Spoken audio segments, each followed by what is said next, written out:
Welcome to the macro take for MeidasTouch. I'm Max from UNFTR, here with a tale of two economies, or as I like to call it, which is it, damn it?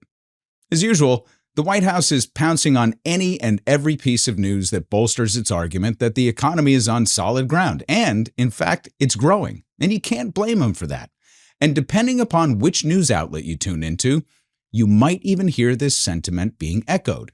The fact of the matter is that we're in one of the most complex and fragile economic environments that we've ever been in, outside of a major financial crisis or an exogenous event. So we're here to separate signal from noise. So here's how we're going to get after it. We're going to start with the genuine confusion in the market by rolling through the most recent economic headlines and data releases before getting into a, let's say, philosophical discussion about the Trump administration and what comes next for the American people, one way or another. Now, spoiler alert on that last part. It doesn't matter to them what the headlines and the data releases say, because this Trump presidency is the most efficient presidency in American history. And I'll explain.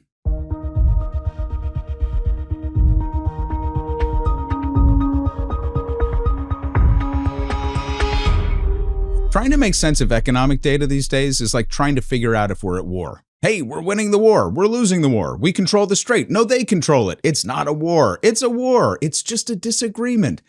I don't know which way is up. Like, take these headlines, for example. Look at that. The job market is on solid footing. 115,000 new jobs, baby. The unemployment rate is still only 4.3%, so everybody's working, and that's great. Or how about this one? Booyah! The stock market just can't lose. So yeah, the administration is all a titter because the economy hasn't completely melted down, I guess. Tariffs, wars, inflation, mass deportation. I guess we were all wrong. And look, it's not just the government data, which I'm sure you're finding it difficult to trust these days since Trump just fires people after bad reports. But even private employers added back jobs pretty much across every sector, from small to large-size companies. Now, there was softness in the middle in terms of employee size, but overall, it's a healthy signal to see new jobs being added from private sources like ADP, so you don't have to trust those pesky government releases. Now, home prices are also stable and even showing some increases, which is certainly a sign of resilience, right?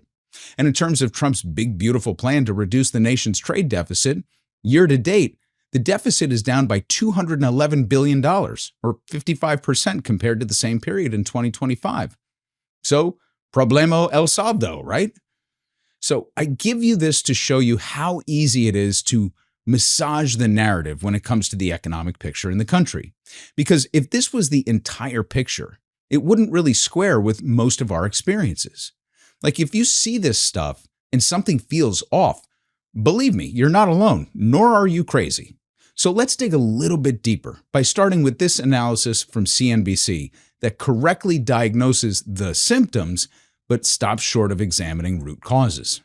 Two studies we have looking at income disparities, one on wages, the other on gas spending, show this widening gap between Americans with the highest and lowest incomes. The Bank of America Institute finding wealthiest Americans enjoying much bigger wage gains than middle and lower income families on a consistent and widening basis. That is, I wouldn't be here if this wasn't a trend that's been going on now for months. The report comes from actual bank account data. It found wage gains of 6% year on year for the highest income groups, 1.5% for the lowest. B of A economist David Michael Tinsley, he doesn't know why this is happening. He could be related to bigger bonuses that are out there. Automation, he said, could be undercutting the bargaining power of workers at the bottom end of the wage spectrum. Yeah, it's that whole K-shaped thing again. Only the two lines are now moving further and further apart, faster and faster. It's because of the increase in gas prices and the cumulative pressure of tariff inflation and cuts to vital social safety nets and subsidies that actually help people get by. And even in the good news, there's some pretty salty data, like that jobs data. The numbers everyone is crowing about isn't anywhere close to what we used to get. And the fact of the labor market is that people who've been laid off are staying out of the job market for longer. And those who have jobs are staying put because trading up isn't as easy as it used to be either. But the real kicker is that nominal wages aren't keeping pace with inflation, as you saw. So real wages are beginning to deteriorate in real time. Not to mention something that I repeat over and over again over on UNFTR because it can't be said enough when it comes to the job market. It's important to remember that half of this country does not work. Children, college students, military members, people on disability, senior citizens, and yes, the unemployed who still want jobs, and the unemployed who stopped looking and aren't even counted in the numbers. So this is literally half of the population. So when we talk about wage gains, even if they're keeping pace with inflation, like dead even, we're still only talking about half of the population, and they're supporting the other half. So those gains at the top end of the income spectrum are happening because the labor market for low-income wage earners or hourly employees is so precarious that they've lost their bargaining power. Meanwhile, all those stock market gains that we talked about because corporate earnings are increasing and top earner portfolios are humming right along, those gains are compounding, which is why they're immune from price shocks like gasoline or groceries, even healthcare spending. And we've done a couple of Meidas videos already on why the stock market continues to go up and up and up. The bottom line is stock buybacks are inflating earnings per share, and corporate America was the beneficiary of several multi-trillion-dollar cash infusions from stimulus spending, Federal Reserve backing in a circuitous route, changes to depreciation schedules, and enormous tax breaks. And believe me, we are running the largest corporate welfare state on the planet, so these guys can't lose. And those inflated home values that we talked about, prices look good because supply, not demand. The national median hit 408,000 in March. That's a record for the month, and it's the 33rd consecutive year-over-year increase. But it's almost entirely a supply constraint story. So Zillow's full-year forecast is only about a 0.3% home value growth by December. And remember, that's at these elevated prices that's pricing so many people out of the market in conjunction with these 6 to 7% mortgage rates. So the headline price number flatters a market that is fundamentally stuck. The housing market is essentially two markets running in parallel. In supply-constrained legacy metros, prices are sticky because there's nothing to buy. In the pandemic Sunbelt boomtowns, the ones that boomed after COVID, you have a slow-motion price correction that hasn't fully played through yet. And that's before tariff-driven construction cost increases and these persistent 6+% mortgage rates fully bite into the builder incentives and buyer demand. Oh, and that trade surplus, it's actually trending in the wrong direction. The March deficit came in at $60 billion, which was up $2.5 billion from February. So exports rose by $6 billion. Terrific. But imports rose faster, so the gap widened. So not to mention, the export gains are being driven by crude oil and petroleum products. And we're finally, after all the tariff nonsense, moving soybeans a little too late. So it's not exactly a manufacturing renaissance. Energy and commodities are doing all of the heavy lifting. And I would expect that those crude oil exports are going to continue as the data rolls in over the months ahead that cover the blocked Strait of Hormuz months. So when you add it all up, that's why you also see headlines like this. Yeah, ruh-roh. Consumers are running out of money and cutting back. And that's not just plummeting consumer confidence numbers. This is from earnings calls with CEOs that represent the non-luxury retail sectors, like McDonald's. Or how about this headline? Ruh-roh again. That speaks to consumers on the hamster wheel because real wages are declining in the face of enormous spikes in gasoline and other petroleum products. And this is before we start to see the real damage across multiple sectors once we run through the stockpiles of oil and these prices become entrenched into the goods economy. That's how easy it is to manipulate the narrative surrounding the data. The data can be real, but it's all about interpretation and who is benefiting from it and who's on the losing end of it. So that's why I tell people to block out the noise and just focus on what you can see and feel and touch and taste. Like things like gas prices are obnoxiously alarming because by law, they're posted on every corner. And they're extremely sensitive to market price shocks. So that's why we're feeling it so hard and so fast. But if your interpretation of the economy is that it's working for you because your wage gains or let's say your portfolio gains are doing well, then your experience is just as valid as the person who cannot make ends meet. And that is the nature of the K. They're both right. And that's the philosophical conversation that I want to have. It's not that the administration doesn't see it. It's not even that they don't care. They don't, but that's beside the point. It's that they're good with it, more than good, because they planned it this way. And it's why I say that Donald Trump's second bite at the apple has elicited what might be considered the most efficient presidency ever. So let me show you one more quick headline before I tell you why, because this one is a pretty big tell. Here's where Democrats, bless their hearts, and the mainstream media alike, lose the plot.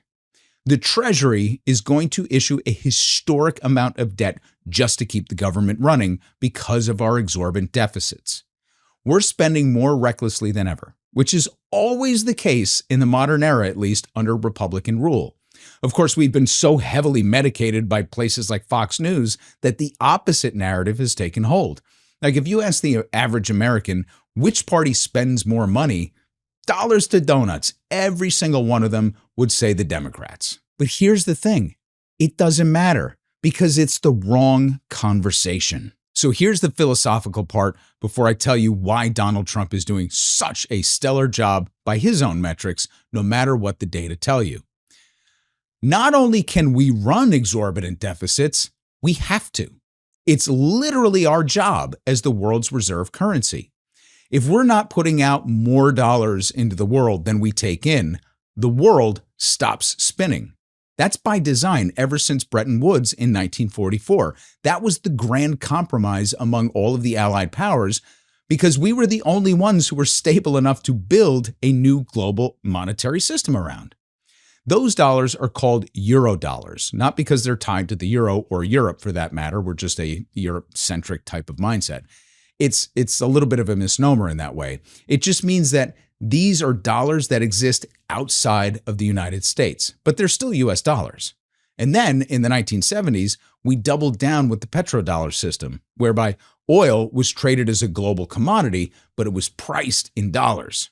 So we have one job in the world right now: make money and spread it around. When we do this by issuing debt in the form of treasury bills and bonds. On the domestic side of things, the same holds true because we make our own currency, because we're in control of the amount of it and where it goes. We get to direct it. We get to decide what we fund in the form of social services, education, retirement programs, healthcare, defense, and so on. And we get to decide how much of that money we want to take back out of circulation in the form of taxes. Money, from the government's perspective, isn't made, it's not earned, and it's not spent. It's circulated and invested, and sometimes it's pulled back, and sometimes it's let go. So then, by extension, it all comes down to choice. We choose to spend on Medicare, which is great, but also on war, not great. And we spend an overwhelming amount on corporations, believe it or not. And this is the thing that we don't talk about enough. When we put Donald Trump back into the Oval Office, we also gave him the keys to the vault, only this time he knew how to unlock it. And then he fired all the security guards and removed all of the cameras. So we gave him the ability to circulate the money and direct the flow of it. But if you think about what he's actually done, like actually accomplished legislatively, he only has one legislative accomplishment, the big beautiful bill, right? I mean, tactically, his evil minion Russell Vogt reinvigorated Nixon's tactic of impoundment, which means he neutered Congress's ability to determine where funding goes after it was appropriated. But that was just year one. Because starting in year two, he doesn't even have to work that hard because we're operating under Trump's national budget and the benefits of the big beautiful bill. And that's what's doing all the work for them. You see, that bill at its core was the largest corporate welfare package in history. See, what it did was it maintained what was considered outrageous spending from the Biden-era bills like the Inflation Reduction Act. Only what they did was they redirected it to their pet projects. And they cut out the future-oriented parts of the bill like investing in renewable energy and transformation of the grid and several crucial infrastructure packages for blue states. but the numbers effectively stayed the same. That's why our spending levels are what they are. And the amount that the government takes out of circulation in the form of taxes went down for the top earners. It went up for middle income earners and it stayed the same at the bottom. And that's not exactly sleight of hand. That's just straight up theft or redistribution of wealth, if you will. So let me explain why Trump is running the most efficient presidency in history now. It's because he's doing more with less. There's less oversight from Congress and fewer bills as a result. He's disrupting the world order with fewer policies, but they carry more weight. He's placing more burdens on Americans by providing fewer resources and reducing protections. Less aid to impoverished nations has actually led to more deaths. And that means fewer mouths to feed in places that he doesn't care about. We're wreaking more havoc abroad with less of a war effort. We're kidnapping world leaders and stealing oil. We bombed a country that controls the choke point of oil and gas to the whole world, just to pad the profits so that U.S. oil companies can have more of them and increase the costs on the most amount of people here and abroad. It's a masterclass in doing the bare minimum because he achieved the policy objectives of his administration from the get-go with the big, beautiful bill. Mission accomplished. We're fucked. Of course, there are just as many social posts and insults and press conferences and announcements that give the appearance of activity, but the reality is way different. So apart from the incongruously named Big Beautiful Bill, there's really not much to dissect in the way of policy. It's just executive orders. So the impact of this singular achievement will be felt for decades to come, and there's little indication on the Democratic side, at least, as to what comes next should it storm back to legislative power in the midterms, and even less evidence of what the plan might be if they sweep it all in the next election. The other branch of government that has done more with less is the Supreme Court. There's fewer cases on the docket, more fallout from the ones that they have adjudicated. The executive and judicial branches are basically now ideologically fused, and they're working in lockstep to reduce our rights and our liberties. And I got to tell you, it's all very efficient. So I guess we'll have to wait for the free market to save us, right? I mean, we want things like healthcare. Fuck you. Here's a ballroom instead. We can't even afford gasoline. Quiet, piggy. Here's a golden arch. Please. Help us at least afford childcare, Mr. President. Can't afford it. We ran out of bombs. I need more. Most people can't afford to buy a home. Pitch a tent next to a data center. I'm busy. Our credit cards are maxed out. Well, should have been in the stock market. See, Trump's approval ratings might be in the toilet and Americans might be suffering, but they're winning. And the they in this scenario is the elite. And now I count myself in this group because I have a job, I have a home, and I have health insurance. Now, I have more debt than assets, but that's how we elites roll these days. I'm a necessary cog in the capitalist wheel. If I keep this up, I'll pay off the bank that owns my home by 2047 or so, they say. Our kids should probably have paid off their student debt by then as well if everything goes according to plan and they can get a job. Now, I'll keep paying the minimums on the credit card like a good soldier and maybe, just maybe, a little bit toward principal here and there to feel a sense of accomplishment. My wife and I, we don't really think about retiring anymore, which is fine because work keeps us honest. It keeps us in the game, keeps us sharp. This is today's American dream. The top 20% of us will just keep feeding coal into the engine like Snowpiercer, and around we'll go. We can't stop. We won't stop. The top 10% will shovel even more into the fire to keep the consumer spending figures healthy. They'll hire us as landscapers and to clean the pools. There'll be work for everybody, or some of you. And the top 1% will protect and preserve the bulk of the capital, for safekeeping. And they'll keep fighting to preserve the system regardless of who's in power because they finally put everything in place, and they did it with such stunning efficiency. Now, you would think that fewer items on the agenda, like this master efficient plan that they have, would give us, as the opposition, more time to consider the trajectory of the public and make a plan.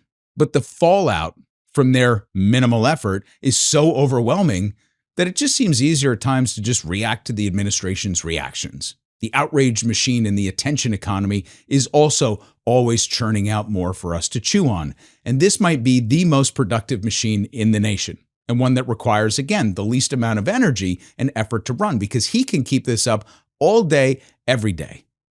So I suggest to you, my friends, that never has a president accomplished so much by doing so little in such a short amount of time. And this is the danger for the Democrats. It's all the narrative. It's all in how we view our debts and our deficits and our role in the world. When it was announced last week that our debt finally exceeded our GDP, the markets didn't even blink and the administration blew it off. Even the mainstream media was like, wow, and then they moved on. When the Pentagon requested an additional $500 billion because we ran out of bombs already in 2 months, the mainstream media choked for a minute and then moved on.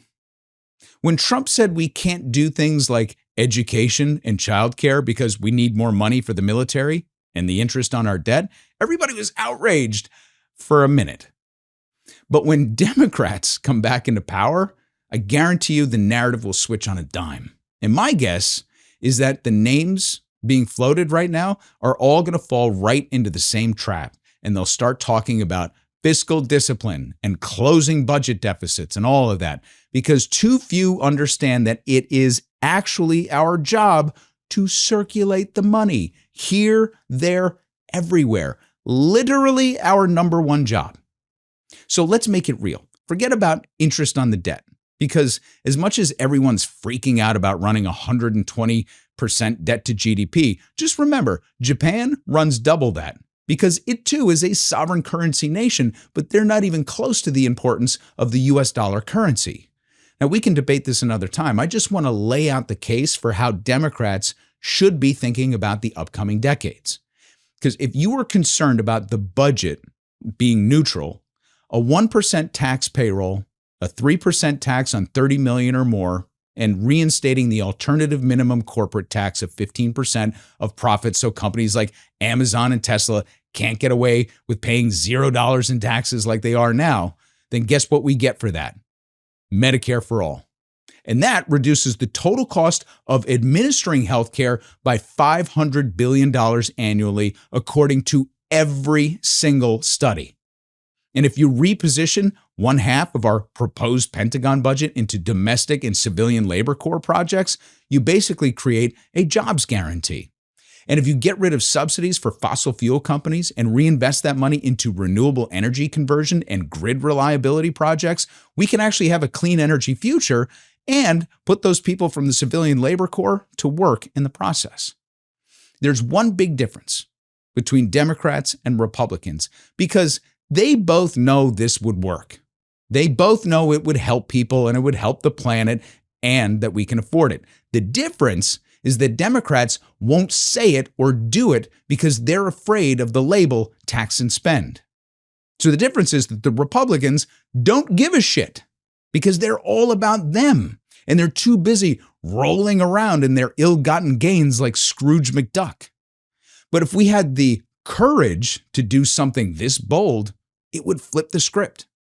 See, Trump's efficiency produces terrible outcomes for the masses. It's easy for them, hard for the rest. The flip side is hard work up front that creates efficiencies and better outcomes for the masses. All that's missing is that whole courage thing. And that is your macro take for this week. Links to figures and reports that we addressed are in the description below. Don't forget to like this video, subscribe to the MeidasTouch Network, and stay up to date on new releases. My name is Max, and you can find me on YouTube and at Blue Sky at UNFTR, or visit UNFTR.com to check out our directory of progressive resources and sign up for our free weekly newsletter. Thanks for sticking with me, and I'll catch you online. Want to stay plugged in? Become a subscriber to our Substack at MeidasPlus.com. You'll get daily recaps from Ron Filipkowski, ad-free episodes of our podcast, and more exclusive content only available at MeidasPlus.com.